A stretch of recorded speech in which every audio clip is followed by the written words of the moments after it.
Yep. Let's welcome Sandra Hoogendoorn, the first keynote at Network 2012.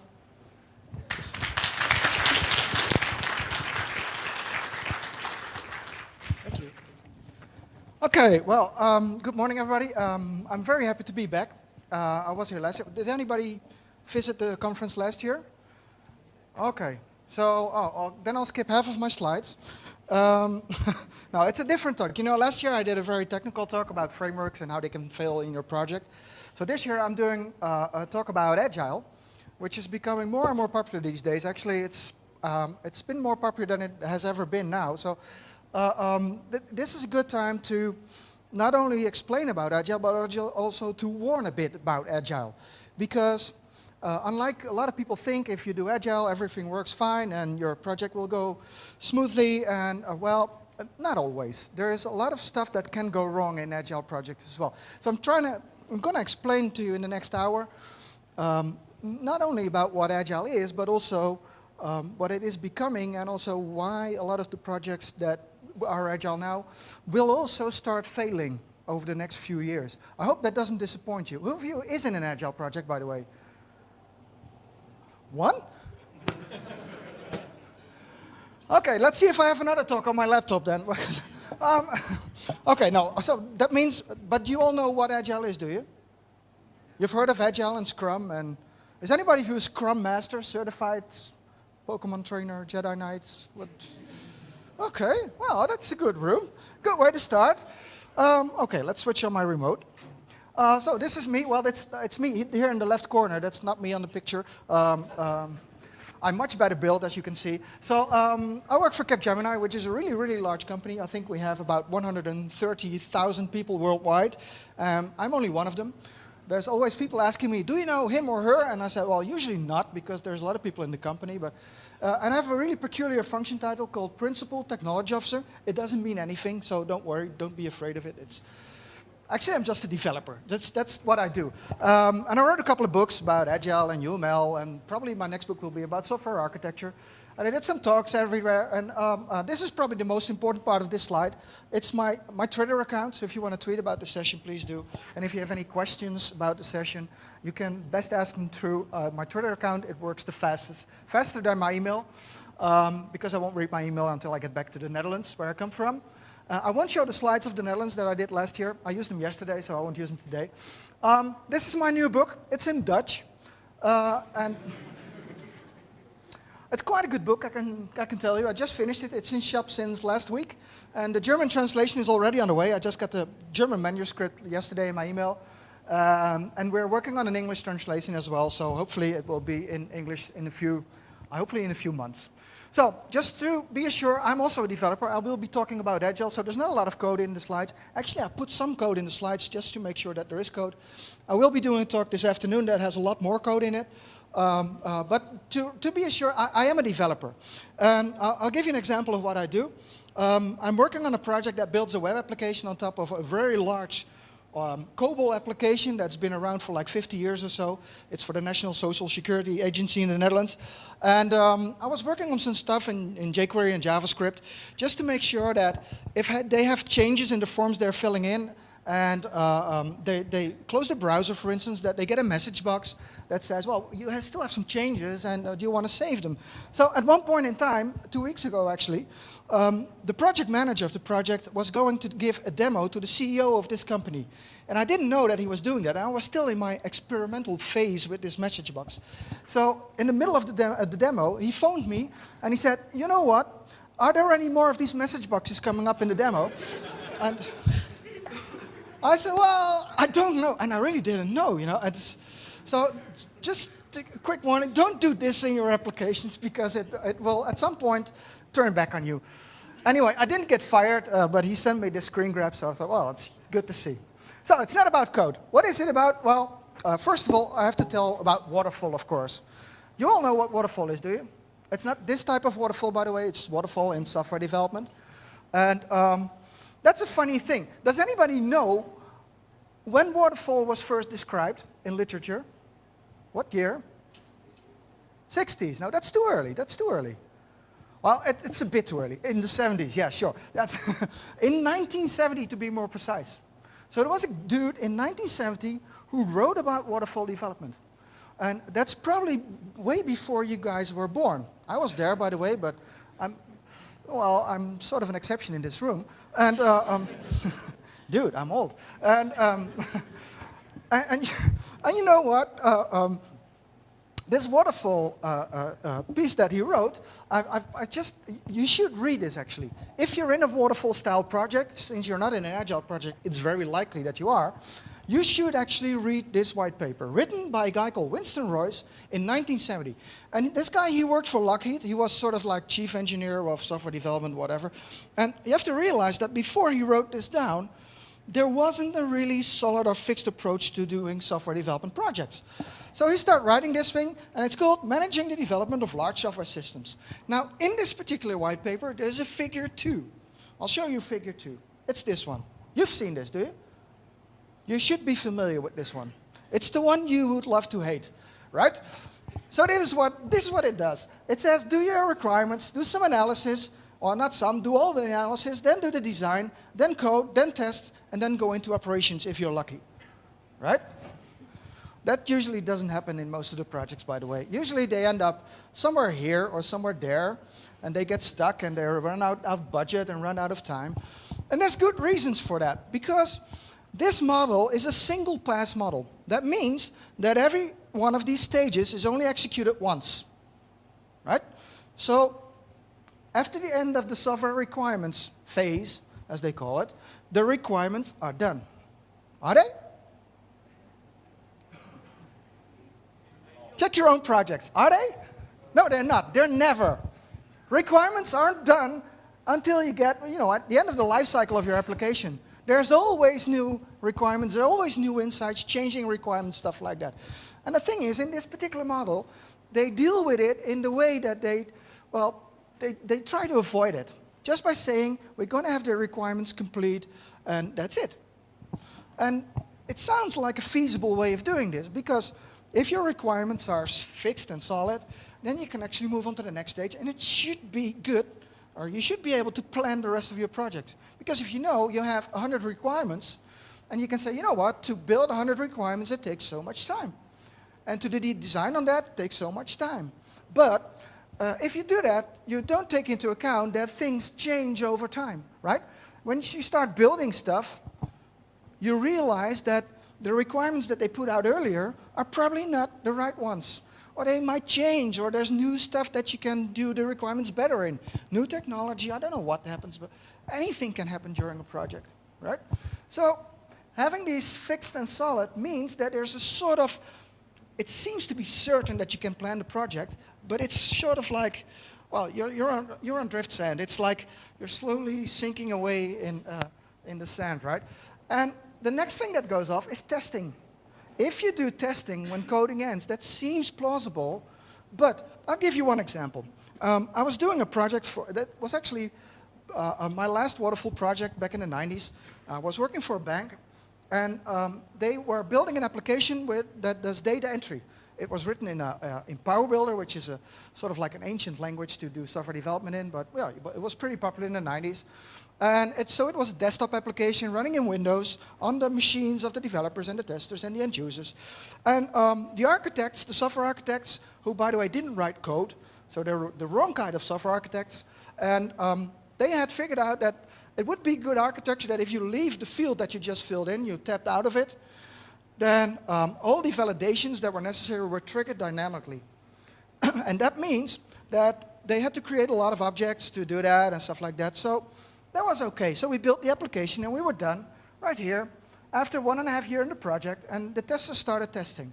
Now, there was a peculiar thing here, is that PCs back then, we didn't have laptops, had different processors, right? So there was a processor called the 8386. Yeah, you've never heard of it, I guess, but it's a processor, and it was the fastest processor back then in that time that was available. So all of the developers had a PC with that processor in it, right? And then we were done developing, and everything worked fine, and we were really happy, drinking beer. Well, we did that during the whole project, by the way, but and we gave the software to the testers, and on day one, they started testing. But the testers had the same PCs as the end users had. And they had an 8086 processor in it. So note the difference. We had an 8386 and they had an 8086. And that meant that they were 3 times slower than we were. Right? So every time they moved from one field to the next field, it took 3 seconds. And in a data entry application, that's not acceptable. So we had worked in this project for 1.5 years, done all the coding, done all the analysis, done all the design, and on the first day of testing, they said, this is not acceptable. It took us half a year to repair the shit. Half a year. Right? That's not good. And there's one more thing I'm going to explain about Waterfall that makes it go wrong is, if you're a project, is anybody of you a project manager? Okay. And the rest of you is, but is afraid to raise his hand, right? Anyway, project managers look at it and they see an MS Projects planning sheet. They do. And they think, you know what? These designers that are active here, because every stage has an explicit role attached to it, a lot of the organizations are still organized like this.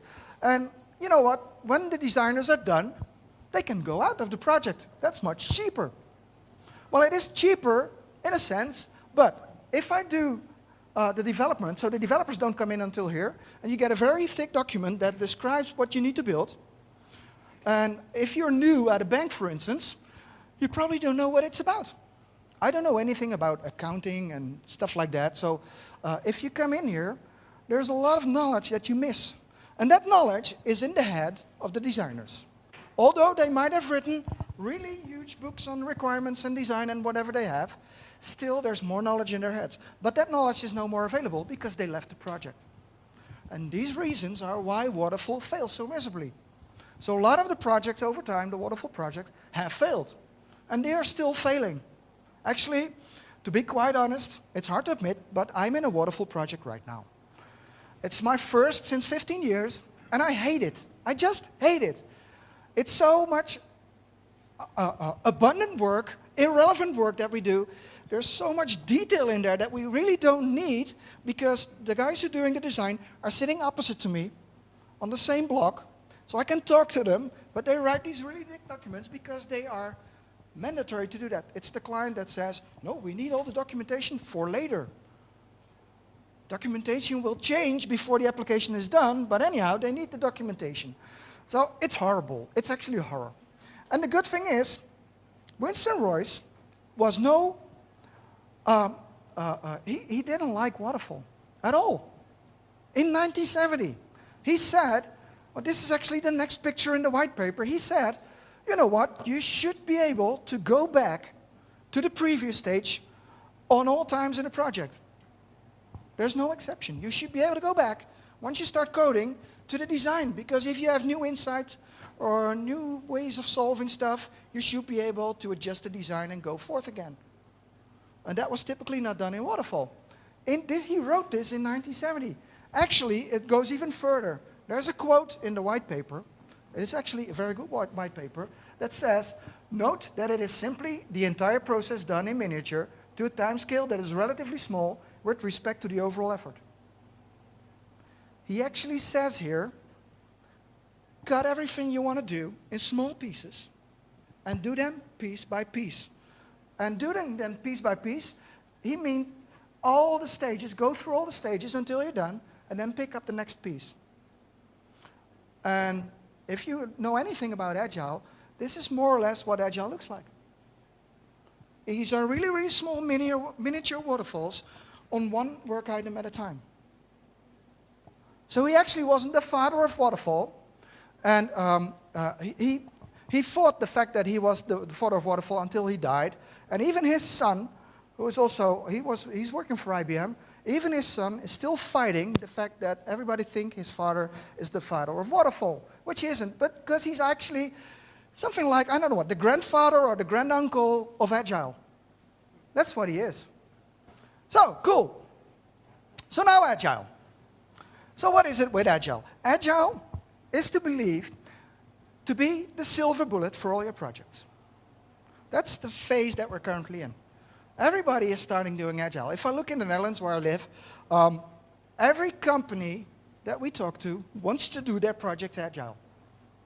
In most cases, They probably don't even know what it is, but it's what they hear. You should do Agile because your project will succeed. And that's a myth. It's not true. It's not the methodology that makes the project succeed. No methodology does that. No matter how persistent the vendor is in selling his methodology, there isn't a methodology that guarantees project success. Well, if it's a project that runs in 2 weeks, well, you might be able to do that. But if it's a project, for instance, the project I'm now in, it's an Agile project. It has been running for 2.5 years now, and it will continue to run for another year. Those type of projects, there is no methodology that guarantees success. Not even Agile. So I hope I don't disappoint you with that, but I'm trying to explain it.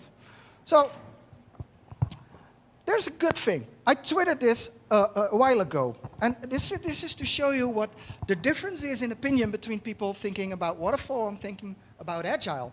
It's that I tweeted this: just witnessed a 10 million euro classical Waterfall software development project fail miserably. What's your feedback? What do you think people tweeted back? What do you think? Don't do Waterfall, right?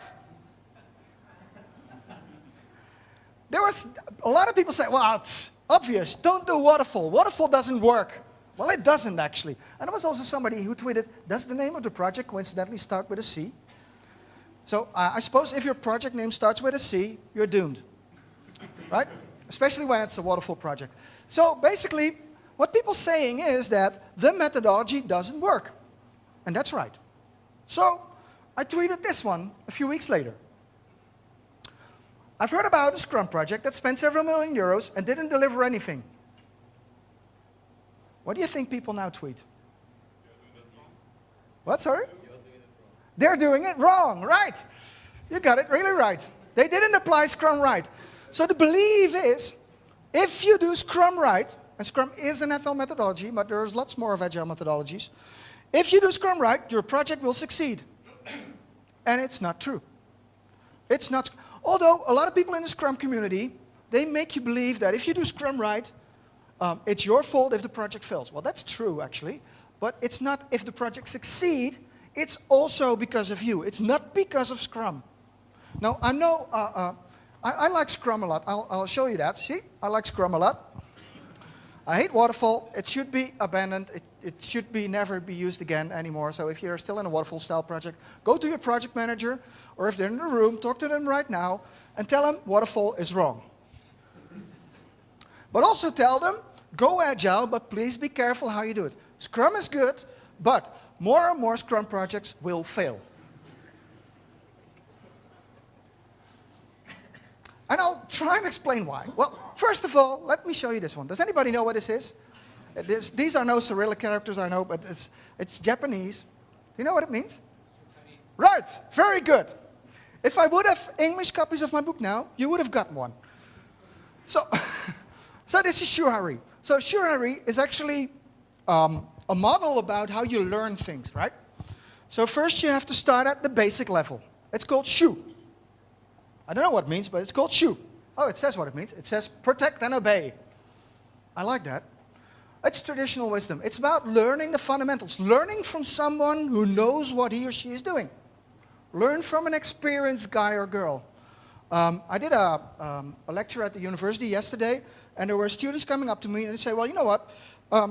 How do we start when we don't have a Scrum Master with 30 years of experience, right? Well, that's a difficult part because you have to start somewhere. You have to bootstrap, actually. There's no way you can do it otherwise. You have to start somewhere, but please, if you can, learn it from someone who is experienced. So there's the next step. So if you know the basics, and they're all natural to you, well, I should have said, you've probably all have seen the movie The Karate Kid. I mean the old one, not with the new one with the son of Will Smith in it, but the old one. Have you seen it? Well, it was out before you were born, I know, but it's a classical movie. So there's a guy who wants to learn karate, a young guy, and he goes to this old Japanese guy, Mr. Miyagi, and he says, learn me karate. And he thinks he will be learning to do high kicks, low kicks, whatever they're called. And instead of that, he gets to wash his car, right? You know the movement he has to do, the whole day he has to do like this. Or it's the other way around, I always forget. Is it like this? Or? Okay, it's like this. My girlfriend Stephanie says it's like this. And she's always right. about washing stuff. I know. I mean, so he has to do this all day. He doesn't understand why. And basically, at the end of the movie, of course, because it's a Hollywood movie, they're explaining you why. He's in a tournament, and he has to do some defense stuff, and it's in his mind. It's automatic, right? He does this automatically, and he wins the tournament. I think he does. Yeah, he does. He does. By doing this stupid, like, something. That's called a crane technique, I think. So once you've got the basics in your head, and the same goes for programming, by the way, or learning whatever, UML or whatever, or learning Java. No, Java's different. I'm learning C#. So who else can I offend today? Is there any Java developers in the room? Good. Anybody from Capgemini? No. So once you got the basics in your head, and they're automatic, you can step to the next level. And the same goes for learning Agile or learning how to program. So you have to have the basics in your head. Work in short iterations, work with a small unit of work, work with a collaborative team, stuff like that. And once you get that automatic, you don't have to think about it. You can go to the next level. And finally, when you leave that, you can say, you know what? We're further than that. We're at the third level, and we can actually combine stuff we've learned new with the stuff we knew before. Now, I'm an old geezer, so I have seen a lot of stuff, a lot of ways of documenting stuff, a lot of ways of doing requirements and projects that are not user stories, for instance, but totally other different techniques, and they might also do the job. You know, a lot of the people in the Agile community think that everything that happened before 1995 was useless. And it wasn't. There have been people in this business for 40 years before that, and they thought of a lot of great stuff in there. Would you imagine that if you would have started 1995, you would never have seen the Design Patterns book? It's older than that. Well, it's around that time. It's 1994 or something. But anyway, so you leave, and you can combine stuff with the stuff you already knew. So your knowledge base expands totally. But at this point in time, you will see that most of the people going into the Agile field are absolute beginners. They have no experience whatsoever. And there's no way of getting around this because it's the way that things are right now. The demand for Scrum Masters, for Agile people, Agile coaches, stuff like that, people like that, is very, very high. In the Netherlands, it's very hard to find even an experienced coach. So what people are doing, what organizations are doing, they're training their people in Agile. So everybody's becoming a Scrum Master these days. You know how much training it takes to become a Scrum Master?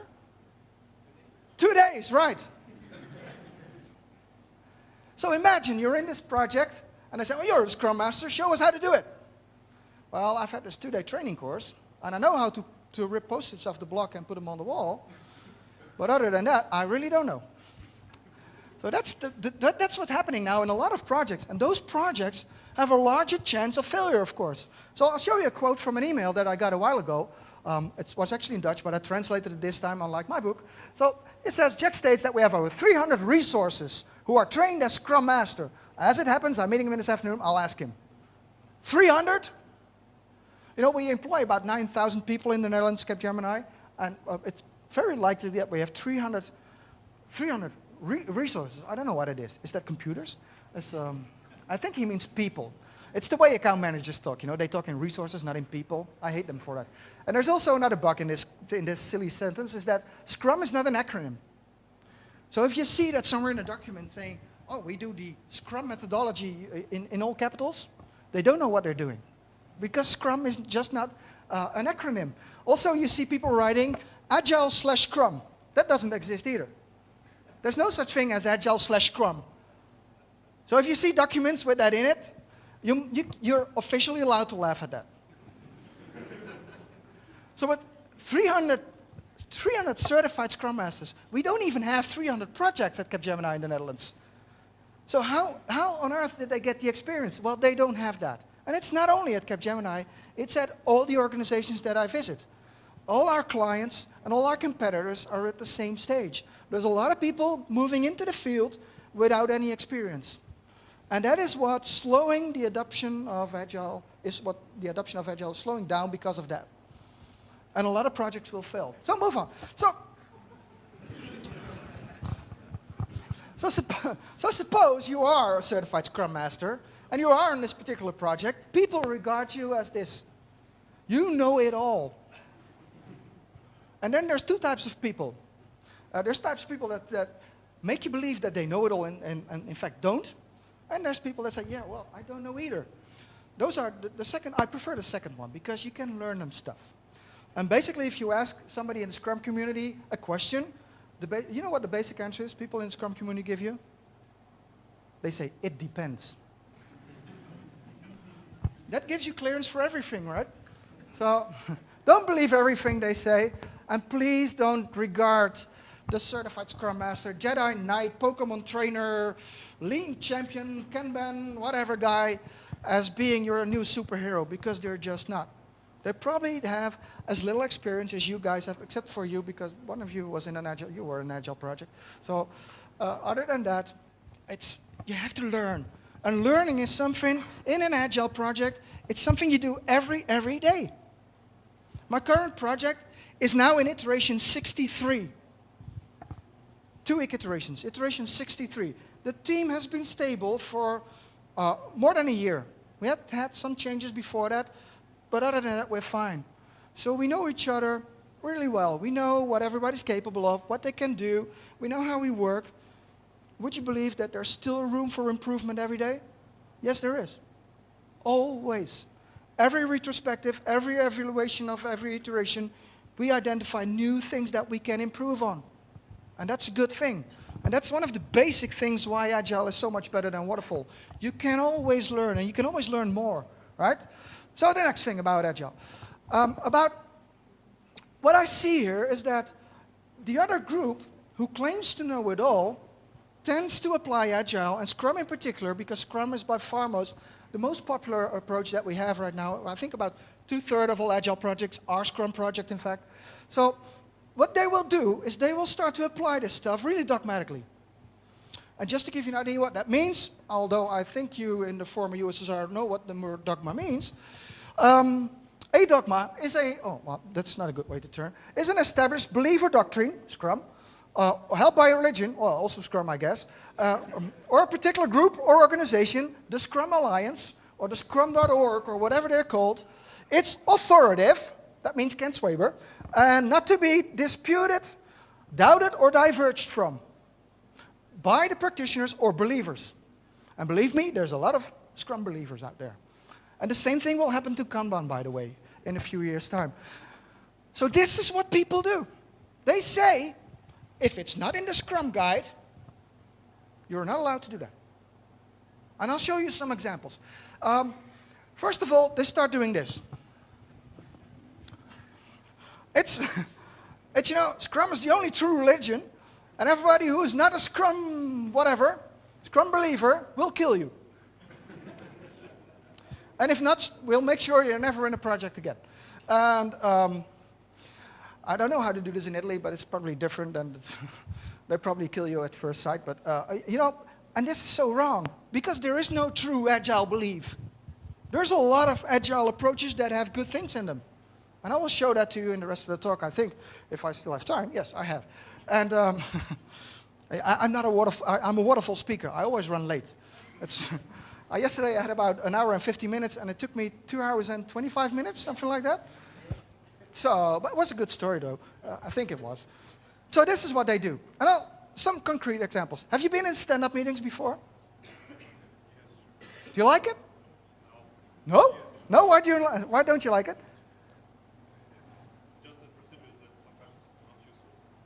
Okay. Do it when you have to do it, not when you just push to do it. Yeah, right. Because I haven't been pushed to do that, that's the wrong motivation. It can be really, really useful. Besides the guys and girls who've been in a stand-up meeting, do you know what it is, a stand-up meeting?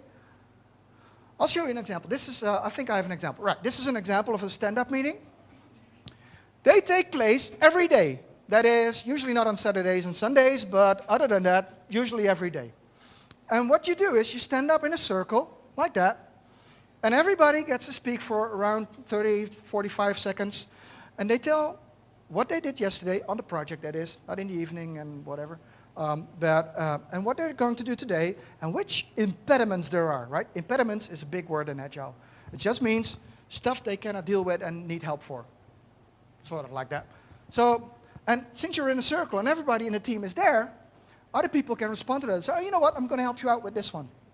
And the good thing about a stand-up meeting is it's short. That's why it's kept short. That's why it's called a stand-up meetings. People actually stand at stand-up meetings because no one wants to stand for 2 hours in a meeting. So these meetings usually last for about 10 to 15 minutes, which is good. And everybody gets to share what they're doing, and everybody knows what the other people are doing in the project, and you can help people out. So it can be a really good meeting. It's not necessarily that it is, but it can be. It's a technique I can actually recommend to everybody. But if you go to a Scrumdimentalist, they will say something like this. They will say, it has to be like that. People have to talk in a circle naturally. Well, I've seen a lot of agile teams and a lot of starting agile teams, and it doesn't happen like that in a starting agile team. Why? Because they're not transformed into one team. Like, I don't know, the Teenage Ninja Turtles or whatever. And they're still in a situation like this. My current project is like this. There's the project manager. Actually, he has glasses in my project, but other than that, he looks pretty similar. And this is the team, and they all talk to the project manager. That's what starting teams actually do. I've seen it on so many agile starting agile teams. They do it like this, right? They talk to the project manager or to the scrum master or the whatever who's in charge of the project. And it goes like this. And then so a Scrumdimentalist comes in and says, this is wrong. And if you're not doing it like this, I've actually had this happen in my project. If you're not doing it like this, you're not doing agile. Pure nonsense. This is what happens in starting teams, and it should happen because you should learn from it, right? And once the team evolves, they will go into this sort of like more natural flow. And actually, I have one guy who said to me, if they're not doing it like this, you should pass around a baton. Like, I don't know what, but pass around a cup or so everybody, the one who holds the cup is allowed to speak and then pass it on to the next. Yeah, but this is not kindergarten, you know. It's software development projects. Cut the crap. And so here's a good stand-up meeting. Actually, there's too many people with ties in it, but other than that, it's a good stand-up meeting. And here's another one. This one failed miserably. I call this a sit-down meeting. So here are all the developers. And these are really good developers. I know them, I've worked with them. And here's the project manager. And you can see the way he sits, he's not really happy, you know. He's trying to organize a stand-up meeting, and it doesn't work. And after a while, well, I sort of like explained what stand-up meetings were. I think this is about 9-10 years ago or something, but these developers, you know, after a while, they didn't leave their desktop anymore, and they started reading their email during the stand-up meeting. So it can also fail. So maybe this is what you are doing at your office. I don't know, but and also stand-up. What's also fun if you do a stand-up meeting in a distributed project, like there's part of the team, I don't know where, in the Netherlands, and part of the team here in the Ukraine, and part of the team in the US or whatever. So you have to find a means of communication to get the stand-up meeting done, right? So you do a conference call. And I've actually seen projects that do conference call stand-up meetings, and there's 2 guys in a room in the Netherlands standing up next to a phone.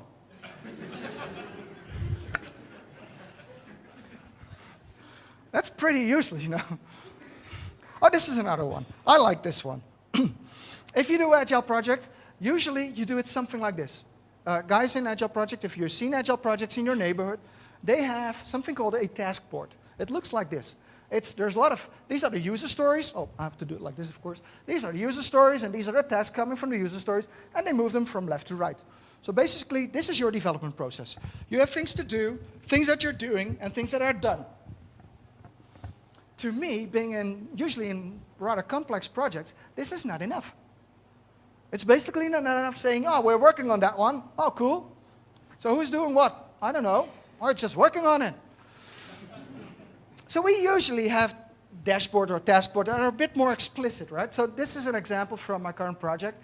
It has a few more steps. It has in iteration, working.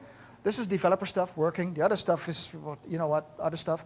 And then we have developer testing, acceptance testing, rework, accepted, and approved even, because this is done by the end users who are, as you can see, all over the world, right? So we have more steps because we can identify what activities we are actually doing on these particular work items. We are actually, there's a developer testing this particular thing, which is probably a use case. So he's testing that. So if I want to know what is happening to this particular work item, well, it's there. It's been tested by the developer. He's probably checking the unit test or whatever he does. So it's more explicit. And then I had this Scrum-fundamentalist guy coming in, who is actually a very experienced Scrum guy, but he's very dogmatic at his approach. And he says, this is wrong. You're not allowed to do it like this. And believe me, you are.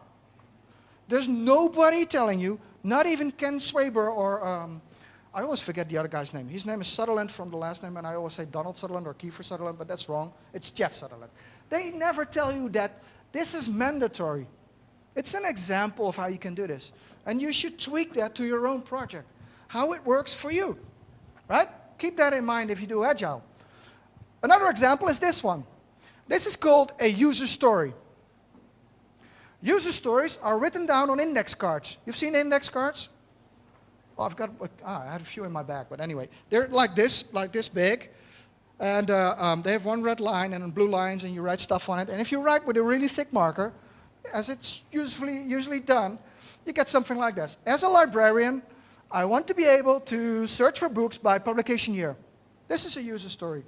Basically, a lot of the Agile projects that I see use these techniques as their requirements technique. And let me explain you about user stories. User stories are not a requirements technique. It's a way of, let's say, getting the ideas of the client a bit written down.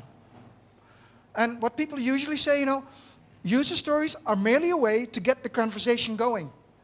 But you have to have that conversation. And having had that conversation, you might wonder, where do I leave the result of that conversation? Is it just in code and in unit tests or whatever?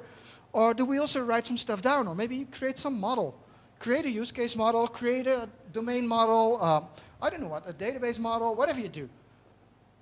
And there's always something that you do after the conversation. And it's not just having a pile of user stories. Actually, I was at a conference in the Netherlands last year, and one of the questions that I got was, what do I do with all these user stories once we're done? They had done a really big project, and the only documentation they had was this really big pile of index cards. Well, that's very well transformable to your application management team. So where's the documentation? Well, it's here. Doesn't work. There's no way you can keep up your documentation. So there's a lot of reasons for adding other techniques for doing your requirements, actually, in your Agile project. And then there's this Scrum-fundamentalist guy coming in, he says, no, you're not allowed to do a model. You're only allowed to do user stories. No, you're not. You're allowed to model anything that you like to model, as long as it's useful for producing the software that you want to produce. That's the way it works. So next step. What I also hate about the Agile community. Have you been to Agile conferences? As a developer, these Agile conferences these days, and I do visit a lot. There's one next week in Kiev. Is anybody going there? Okay, cool, I'll be there too. And I like these Agile conferences because they do a lot of games. They play board games and card games and stuff like that, and it's fun. But to me, it's getting a bit more, it's getting too fluffy. I'm a developer, I write code. That's what I do, and occasionally I do weird talks, and other than that, I write code. So here's people at these Agile conferences, they Twitter things like this. What is this? I know what it is, but I don't want to know, actually. Just write down small things on small papers. This was actually a woman writing it down, right? So, it's your Kaizen. Okay?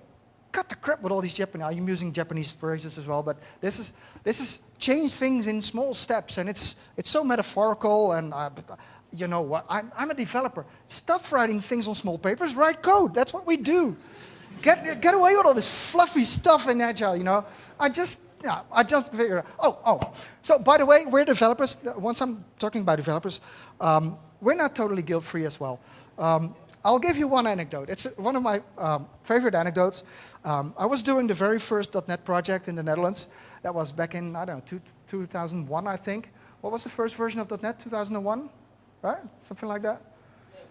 Yeah. Well, so I was doing the first .NET project, and this was a bit of overpopulated project because nobody had any experience. So they pulled all the heavyweights in, and they said, well, go and do the projects. Now we did that. And the lead developer in that team, who's now a regional director for Microsoft, he said, well, at one point in time, and this was an agile project, that's why they asked me in, come and do the agile stuff here and write some code. And I said, okay. And we were in this meeting with the client and the project manager, and me, and I was there, and the lead developer was there.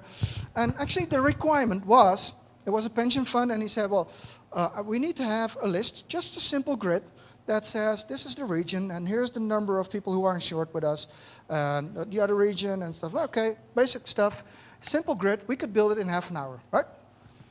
Piece of cake. And then this developer said, you know what we could do? And that's the point in time where the project manager loosened his tie. You know what we can do? And so the client started listening. He said, we could actually do like a pie chart. And we're having the spread of the people who are insured in the regions in a pie chart, and you can drill down on it and click on it, and then you see it per city or whatever you do. And you know what the client said? He said, oh, that's good. I want to have that. What he didn't realize, this lead developer, was that at that point in time, .NET 1.0, there was no pie chart in web applications. You could do, you could create all types of shapes and then create a JPEG from that. That's sort of like how the technology was back then. But he needed to be able to make sure that you could click on that. So in an HTML page, clickable regions are either square or rectangle or triangular, right? So what he did is, he created a round JPEG from the percentages and stuff like that, and then he tried to figure out, using sinuses and cosinuses and tangences and stuff like that, to create all these triangles where the user could click on. It was pretty amazing stuff he did, actually, because I totally forgot about sinuses and cosinuses when I left school a long time ago. And so he created all these regions where you could click on, and it worked, it really worked. And it took him, instead of the half hour that we were supposed to take, it took him 6 days and 6 nights. So now he's a regional director, you know, but that's what I call the Bob the Builder syndrome. Can we build it? Yes, we can build everything. We're developers. We can do anything. That's what we do. We can build every shit you invent. And you know what I'm currently doing. There's this organization, I've told it already. They have this really, really huge COBOL system, which is one of the biggest systems we have in the country. Everybody's in there in that system. Well, everybody who's been unemployed, actually, but I think most of the other people, I couldn't find myself, by the way. I tried. So there's a lot of stuff going on, and it's a COBOL system. And the users of this system are used to having character-based user interfaces. You probably have never seen such a thing, right? A character-based user interface. It's horrible. But these people know it all. These people are about 55 years old. They know all the codes by heart. So there's a field, you type in 3. They know what it means. I just see the 3. And then they tab out to the next field, 3, 4, 5. They fill it in like crazy. It's very high pace. But the new generation of people working with the system, they don't know the codes. So they need drop-down lists. There's no such thing as a drop-down list in a character-based system. So what they're now doing is building a web application on top of the COBOL system. That's what we are doing. And I'm the architect for that system. And creating a web interface so the new users can also work with the system. And you know what they said, these guys from the COBOL system? They said, yeah, well, we've defined services, and you can just eat up the services and show everything on screen. And I said, well, show me what the service looks like. What are we getting? You know what we're getting? A byte array. Try to figure that out. I had this full domain model, and we totally built that domain model, and in came a byte array of 48,000 bytes. They call it a message. I call it a byte array. And so that's the stuff you end up with. Can we build it? Sure, we can. Took us 1.5 years to figure it out how to work that. And well, we're doing it right now. So that's the Bob the Builder syndrome. So if you're a developer, and you are, be careful of this in an agile project. Because in an agile project, good enough is good. Actually, good enough is better than best. Yeah, that's a good phrase. I just invented that one. Cool, huh? And so don't be overactive. It's fun that we can build it all, and we love building it all and trying new technologies out and whatever you do. But it's not always necessary. You know, the simple grid that we could build in half an hour was enough for the client. And he was very happy with that one. So don't do anything more than we need to do. And then I come to the basic point of this talk. The thing is, Scrum is a framework. It's not an approach. It's not a methodology. It doesn't tell you what to do in projects. Most of the agile approaches are like that. Some of them have some more hands-on, some more staging in there, but that's basically it. So software development projects, as you know, can be different in size, different in complexity, different in technology, different in UI, different in whatever you do. So there's no one-size-fits-all agile approach that does it for all your projects. It doesn't exist. By the way, there's no such thing as the agile approach.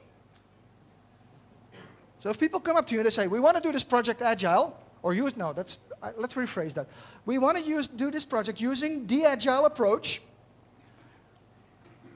you should actually point out to them that there's no such thing as the agile approach. It probably will give you a very surprised look on their faces, because they thought they just invented the wheel, and agile doesn't exist.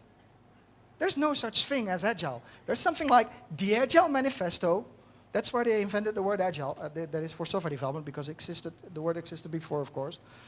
So there's no such thing as agile. There's a lot of agile approaches, and they sort of like adopt the same stuff, the same way of doing things. That's why they're the group of agile approaches. And I'll show you that in a minute. First of all, let me tell you about teams. 5 minutes? Dude. Oh, let's skip half of the slides then. Oh, I didn't figure that out. I thought I had until 12:20, didn't I? 12:20. Shoo. Oh, that makes me more. Thanks, Steph. So teams. This is, of course, a very famous team, as you all know. Didn't do anything good here last year, or earlier this year.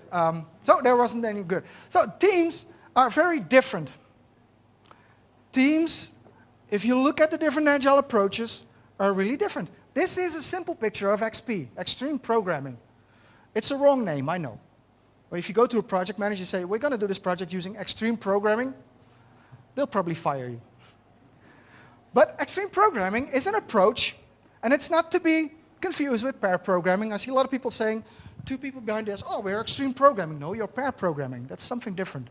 But Extreme Programming is a very good approach, a very basic approach that was invented at Chrysler in 94 or whatever, by Ken Beck.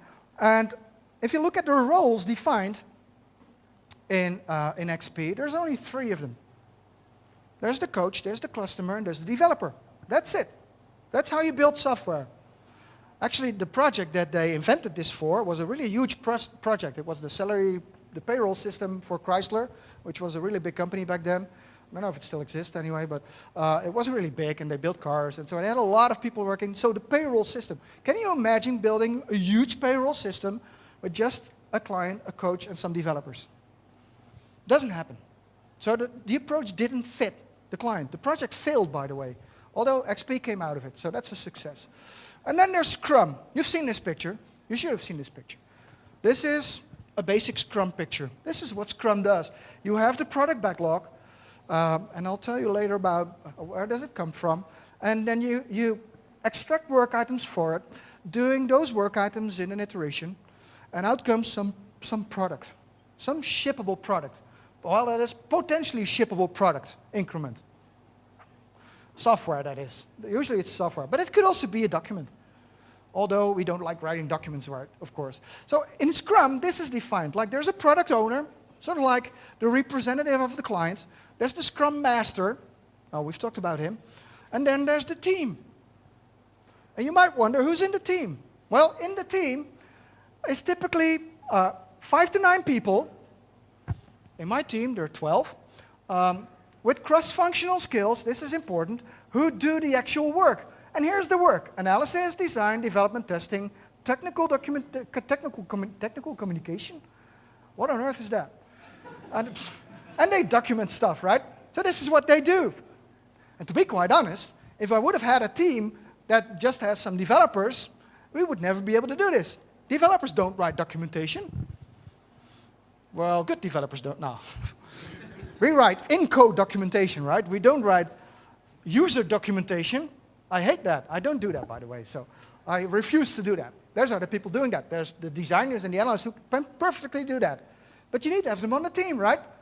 So I'll show you an example well, there's some other approaches I have to do first before I show you an example team. This is an approach called SMART, which my team and I wrote in 1995, and it's still around. And we have more roles defined because we see them every time in a project. That doesn't mean that these are the roles in your project, but it's a somewhat bigger list. It's like you have the domain expert and the manager. So nor Scrum nor XP defines the project manager. So does that mean you don't have project managers in your Agile projects? Well, it can. I've done projects without project manager. They work fine. But in larger projects with more complicated structures and organizations, it's perfectly fine to have a project manager. They save you from being in endless meetings with the client and stuff like that. That's their job, you know, and keeping up Excel spreadsheets with hours and graphs, and that's their job. You can write the code, right? And the same goes for DSDM, which is a somewhat older Agile approach, and they have a lot of roles defined. And you could go up all the way to Rational Unified Process, which I think defines over 42 roles. Well, there are probably exactly 42 roles, as we all are developers, so you know what 42 should mean. Anyway, there's roles. So teams are really different. It depends on your organization, the culture in the organization, the amount of documentation that you will have to write in the project, the technologies you use. So teams are really, really, really different. I prefer this one, by the way. I have this, it's every time I show this picture, I get this melody in my head. Of, da, da, da, da, da. You've never seen the A-Team on TV? Oh, I guess. Okay. Well, anyway, you can be a successful team. And so what's the key in a successful team? What makes a team tick? Teamwork. Good. I usually call it collaboration, but it's essentially the same thing. It's people in different roles with different skills working together to produce the optimal result, which probably is a piece of software. This particular team, it's only part of the team, but this is a great picture at the end of the project. This guy here, he's an analyst. He should be an analyst, by the way, but he's an analyst, a functional designer or whatever you call it. This guy here, he knows everything about SAP, SAP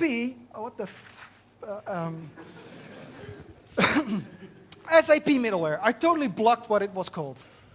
So he's the expert. He's an ABAP programmer, which is a horrible programming language, by the way. It's the SAP programming language, and he knows all about it.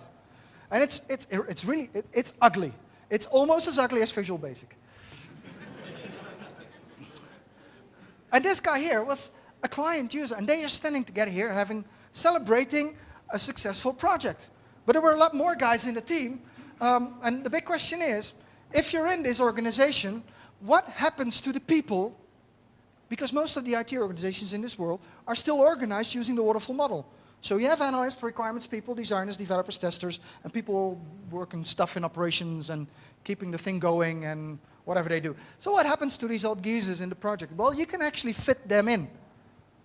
Even though your Scrum Fundamentalist coach might say, no, there's no analysts in a Scrum project. Yes, there are. A lot of them. I'll show you my team from a project I did 2 years ago. There was the client, the product owner, 2 business analysts, and from 2 information analysts, an SAP CRM guy. He was actually the most expensive guy in the team. He was more expensive than I was. And, oh, here it is, SAP XI, that's the middleware stuff, and BPM, and there's an ABAP developer, and a UI developer, of course, and a .NET developer. Yes, we were there too, and a Java developer. I don't know what he was for, but he was there anyway. Oh dear. Should I make more jokes about Java then? Oh, I'll try to mix some in the rest of the talk, you know. And there were 2 testers, and there was a Scrum Master. That was the Scrum Master with the 2 days of training. He actually got this thing going, and I was the Agile coach here. So they came up to me, I was doing a talk in Brussels, I think it was, and he said, you should help us out here, because our project is failing. I said, what are you doing? Well, we're doing requirements right now. I said, well, that's a good start. And I said, so how long have you been working on the requirements? He said, 5 years. I said, okay, so given the fact that it's probably a waterfall project, you can easily extrapolate that, and that means that the project will last for 25 years, right? So I said, how long do you have to build and design the software and everything you need to do? And he said, well, that's the issue. We only have 18 weeks left. 18 weeks to build 5 years of requirements, right? So that's why we got this team started, and we actually succeeded. I won't tell you the whole story because it's a very long story. I'll probably write a book about it once. I should write a novel about doing an agile project. That would be a good idea. Or there actually already is one, by the way. So this is also a typical agile team. It's not just a developer, a coach, and a client in the team, and well, we build some software and that's it. So teams are much bigger than that.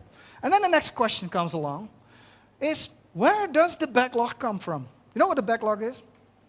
Right? It's the work that you need to do in the project, the things that you need to realize. Where does it come from? You nod, so you've been there. So where does the backlog come from? I don't understand what you're saying. Sorry, again, you first and then you and then you. The product owner, right. So he makes things up. Cool. So in your case, same. And the customers, right. Well, I think that's a better phrase for it. But usually in a Scrum project, it's the product owner. He makes things up. He should know what is useful in the organization. And at most times they actually do. And sometimes they don't, right? But the thing is, where in a Scrum project, at what point in time, do you create the backlog? What's in your case? There was a backlog before you started, right? Right. Your case too? No. So when did you create it? In the middle. In the middle? Oh, sorry. It's a continuous process. That's true, but you should start somewhere. So if you're a vendor and you try to get this project from your client, usually you're asked to do a proposal. We do that. We write proposals, and in the proposal it usually says, well, this particular project is going to build this and this software. That's the Waterfall style, and it will cost you like 2 million euros. Whatever. But you need to know what the requirements are, right? So how can you do that if a Scrum project starts with an empty backlog? Or an almost empty backlog, or a continuous worked on backlog for that matter. You don't know what the size and the scope of your project is. And that's strange to me because, you know, I've been in this business for around 30 years, seen a lot of proposals coming by, and usually they're built up something that is called requirements. And in a Scrum project, there is no such thing as a point in time where you actually create the backlog in your project. And it's true, it is continuous. So there's a sort of like the magical backlog. It's just there, or the product owner invents it, or whatever. Usually, if you get into large organizations, there's a lot more to it. Because there's a lot of different stakeholders, a lot of different parties in an organization. They all have their own wishes and desires for this particular system, and they all get their input somewhere in the head of the product owner. And he has to translate that to the stuff you guys are going to do. Or we guys are going to do anyway. So it's just there. And in a lot of these agile approaches, like in Scrum, it just says, well, there is a backlog, and you start working with it. In my opinion, it might not be a bad idea to have some sort of preliminary iteration, right? And a lot of the agile approaches actually do that. Like the SDM says, we have a feasibility and a business study. They're not long. They're like 1 or 2 iterations, so 2 to 4 weeks, depending on the size of your project, where you actually sit together and define what the backlog is. Create an estimate for your project, create a project plan, set up your initial baseline architecture, stuff like that. Because that is very useful to have up front. And I'm not saying do the big upfront design, because that's ugly.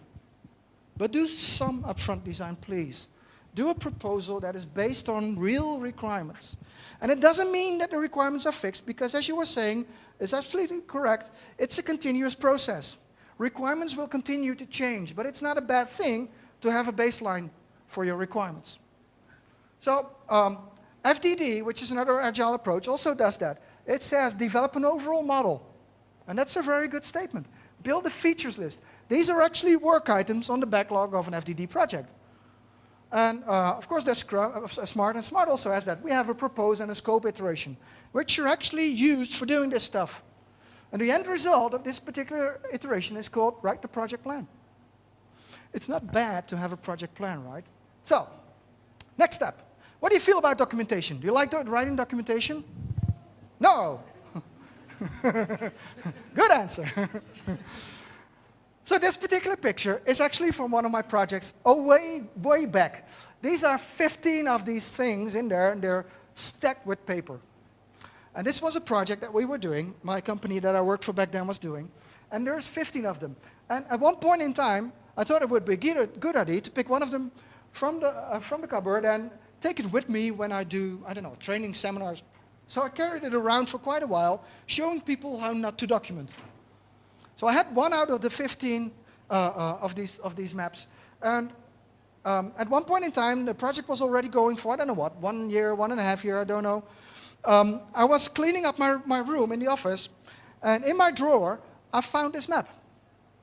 And it had been there in my drawer for about a year. So I went back to the project team, who were a floor above me, and I said to them, oh, I still have one of your maps. I said, oh, okay. They didn't even know. They had so many requirements that they didn't know that we're missing one of the 15 maps that they were supposed to build. That's actually what's happening in projects. You know, this is a true story. So, but on the other hand, if you were in an agile project, and well, the anecdote of this girl coming up to me with this stack of index cards, it's a horrible story too. It's the totally other end of not documenting anything. Usually, or in many cases, agile is used as an excuse not to document. That is not good. Documentation is good. Abundant documentation isn't good, but some documentation, just enough, which is always the case in an agile project, just enough documentation is good. So if your IT landscape looks like this, and this is actually a picture from one of my clients, these are all systems. Every square is a system. And every line is the communication between a system. So every business process they implement goes through all of these systems. Uploading your picture for your new subscription goes through 12 systems. Imagine that being written down on an index card. Oh, upload picture, it said. Upload picture for subscription. As a user, I want to upload my picture for my subscription. Okay, let's go build some stuff. Doesn't work, right? It really doesn't. Actually, by the way, this little thing here, the pink rectangle, is called SAP R3. Now, I'm using this slide for years and years, and this is a really big system. It has a database. I won't allow you to guess, because I did that last year. It has 142,000 tables in it. Have you ever seen a database that big? Well, I hadn't. And I've been in this business a long time. So can you imagine the size of this landscape? And just doing index cards, just won't work, you know. And it's user stories, there's the statement again, are merely meant to get the conversation going. True, that works fine. But you should actually document that conversation. So I said that before. And in the Agile Manifesto, it says, build working software over comprehensive documentation. Now, comprehensive documentation is a very complex word for saying write a lot of text, right? That is not something you do. But there's a lot of people, too many people, who use it as an excuse. I mentioned it earlier, but I forgot that I had a slide on this. So the Agile Manifesto does not say you are not allowed to document. It says write just enough documentation. So be aware of that, right? Because eventually, if this is your project, at the end of your project, you will hand it over to application management. And application management will be working on this stuff much longer than you will. So they do require actual good documentation. So what I usually do in my project is get these people. Is anybody of you in application management before I make a bad joke about them? Are you afraid to raise your hands now, are you? Huh. Well, actually, they're nice people. A bit boring, though, but they're nice people anyway. It's a bit like testers. Nice people, a bit boring, a bit autistic. And Java developers, too. And I promised to make another Java joke. So anyway, how do you recognize a very extrovert Java developer? No. It's because when you talk to him, he looks at your shoes. I mean, instead of his own. Okay. Sometimes the joke works better than at other times. Doesn't matter. So documentation is important, you know. So write documentation. And the last subject. I still have about 5 minutes, and I'm really bad at estimation. Estimation is an interesting point in Agile projects, because a lot of teams use story points to estimate. Estimating in points is good. You should never estimate stuff in hours, because hours are your hours, or mine hours, or somebody's hours. and maybe not the person's hours who is actually going to build this stuff or test this stuff or write the design or whatever they do. So you estimate in points because it's abstract. They're relative to each other. You can estimate different user stories and relate them to each other. So if this one is a 4, then this one is probably a 3. So they match up, and that's good. But estimation in most Agile projects is done with the team. So if you have one team, your estimation's good. But on the other end, if you have 2 teams, cool, I took these pictures at our restaurant, and people are looking at me and saying, why did you take pictures of these apples? I said, well, I might use them sometime in the future. And so if you have 2 teams, you're hoping this is the situation you get in, that these teams will apply the same scale. And you might say, yeah, they are applying the same scale, so their estimate is the same. Well, it's not. Because one team and another team might look at the same work item in a different way. So even if they both estimate it as a 4, that doesn't mean it means the same. Because one team can do 10 hours for 4 points, and another team can do 20 hours for 4 points. There is no guarantee. So there's no such thing as apples and apples between different teams. It's like this. Different teams, even using the same scale, even estimating the same work items, will get different results. So if you have project managers and you have multiple teams, good, huh? I like this one. If you have multiple teams, there's no guarantee that they will estimate the same thing. And your project manager will think they do. And he will actually start complaining about one of the teams because, hey, these guys are doing 4 points in 10 hours, and you guys are doing 4 points in 20 hours. You're slow. No, it doesn't mean they're slow. It might mean that they estimated a more complex work item also as a 4. It might even mean that they're faster than the other team. It doesn't tell you anything, so be careful with estimation because it's hard to compare. Oh yeah, I have to do this one. Before, I still have about 5 minutes. I'll make it through. So this is a burn down chart, right? If you've seen this particular burn down chart, I mean actually this one, in a PowerPoint presentation explaining you about Agile, people doing the presentation haven't got a clue.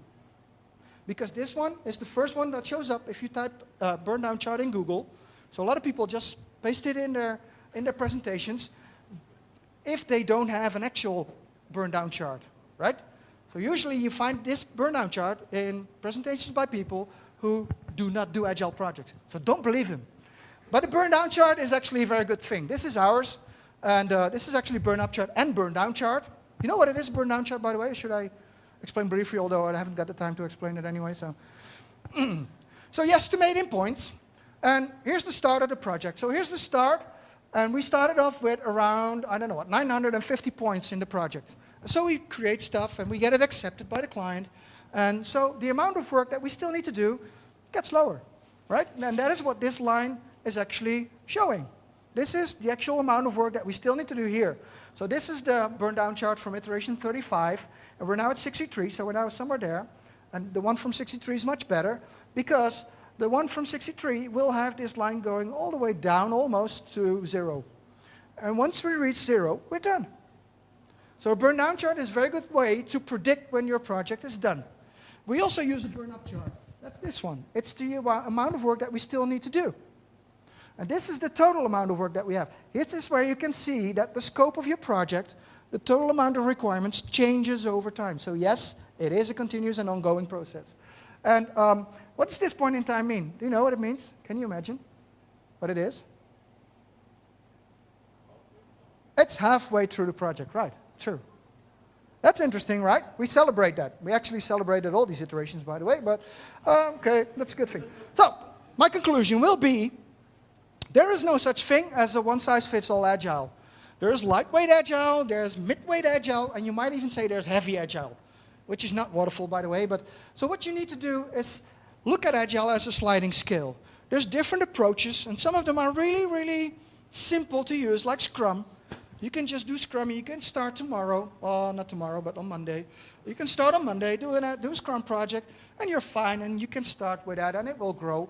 And there's Agile approaches that add a bit of more ceremony to your Agile approach for your project, because you should suit it for your project. So doing that, you should assemble the Agile approach for your project. And I promised some code examples, so I did. I typed some code in, which is, of course, you'll probably be able to relate to that much easier than all these pictures, because this is real code. So if you do a project, you need to have an approach. So I've defined an interface called iApproach. Or in Java, it would be iApproachable, but that would be totally, or approachable probably. So that's probably totally different. So you have a bunch of teams. You have a dashboard, which implement the iDashboard interface, right? And you have a unit of work called unit. And this is basically the abstract class that implements the interface. I have some stuff in here. And if I would do a Scrum project, and I would do it dogmatically, I would do it like this. Here's my Scrum project. It has a number of local teams. It has a task board, you know, with the to-do, working, and done. That's it. And our unit of work is the user story. Bang, that's it. Every project looks the same. This is the golden hammer, you know. You can hit anything with the hammer and everything will break down and stuff like that. But in reality, you should actually do it like this. You should say, you know what, I have this project. It has an approach. And my approach is set up from, I don't know what. Sometimes I use Smart. I could plug in.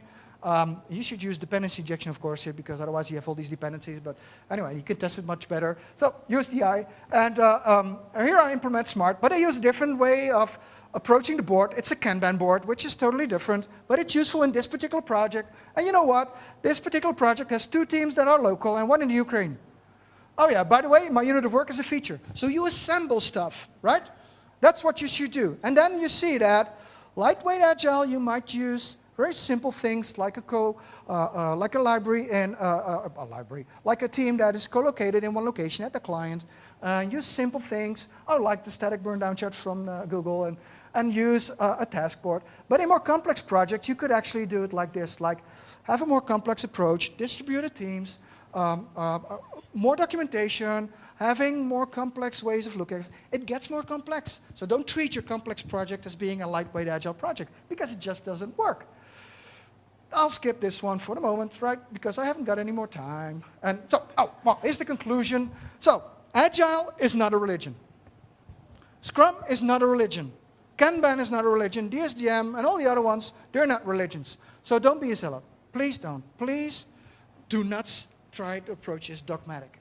If there's one thing I try to learn you today, that is don't be dogmatic at doing Agile. But you will, because you might be at the shoe level still, so you do that. It's sliding scale, so get everything from every approach that you might have there, try to assemble that, and try to figure out what is useful in your project. And that's what makes it work. And most importantly, what makes it work is cut all this crap, write in code, and work together with all the different roles in your project. Be a collaborative team. Collaborate, or what you call it, teamwork. That's basically it. It's up to you. It's not the approach. You do the work, and you're the project. Done.